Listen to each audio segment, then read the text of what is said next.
Another mastermind hit. You are now watching Cannabis Live TV. Product reviews by Mastermind. Interviews with licensed professionals. Patient interviews. Exclusive dispensary owner interviews. And don't forget, music by Mastermind. Like and subscribe. That's right. Make sure you like and subscribe. All right, yeah. So you got to hear what it's like to be in my pocket when I go inside. All right, that video will be back online once I edit out my little snafu there.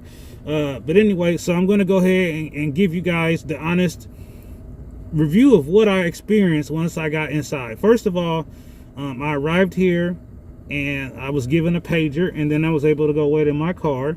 I talked about that in the previous video, how I didn't think that was the best idea, Verdant, Columbus. And just so everybody understands, Verdant Columbus is owned by Verdant. The other 4 Verdant dispensaries are owned by Cresco.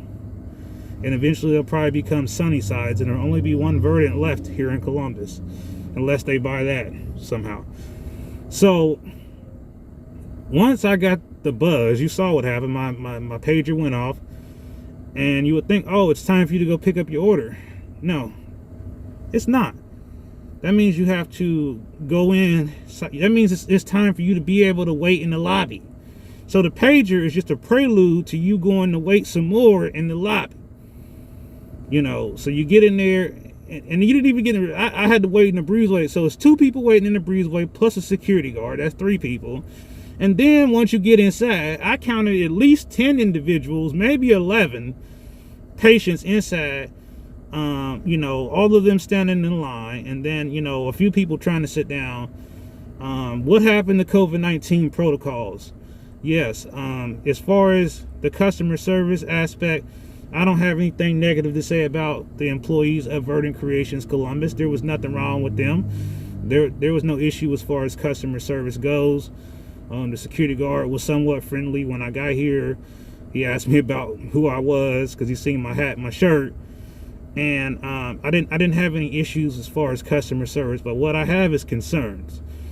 Concerned that it's too many people. I don't feel like the social distancing was observed properly. I don't believe people were 6 feet apart. I don't think there was enough room in that room, even though it's a good sized room for 6 people apart.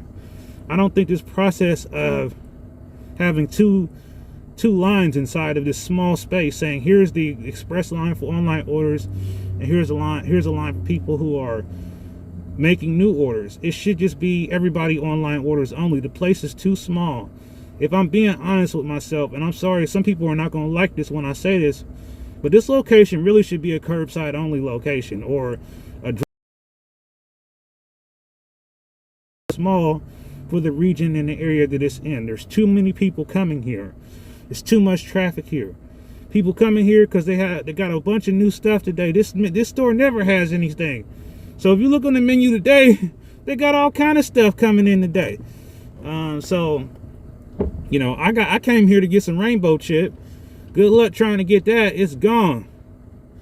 So I just want you guys to know that some of these dispensaries need to really go ahead and just stick with curbside only, simply because they're too small.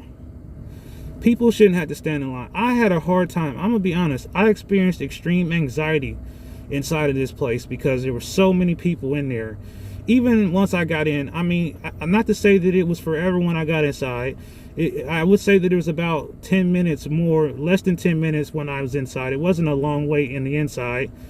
But altogether, maybe the total amount of time was pretty much what the security guard told me, about 20 to 25 minutes.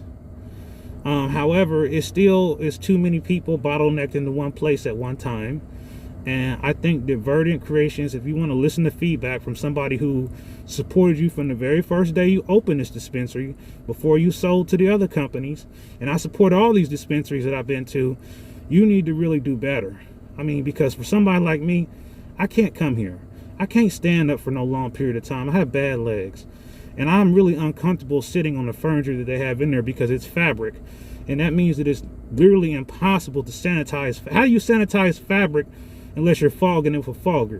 Do you really think they're fogging that? Another thing I want to tell you guys that I didn't like, Verdant and everybody else, is that when the person comes up to check in, they should not be taking the people's card and ID and putting it in their hands and holding it and looking at it and all that. That is not called for.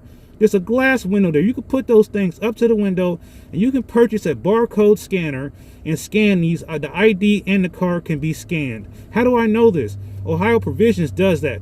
Ohio Provisions does not touch your driver's license or your med card. Period. They have a scanner. You walk right up to it, you put your card out, it scans it. Just like you would at the cash register at the grocery store. They all should be doing the same thing. Just think how much time it would save. All this shenanigans. And then they talking about we're still counting up days manually. Now, I haven't been to this place in forever. And the days they saying I got surely don't match what my registry says. And my registry's working. So whatever I go somewhere else, they tell me how many days I got. It matches what the registry says. But when I come here, I'm missing 18 days.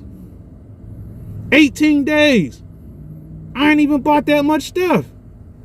So it seems to me like the system is still failing us, because you can't never figure out really how many days you really truly have, because everywhere you go, you get a different total.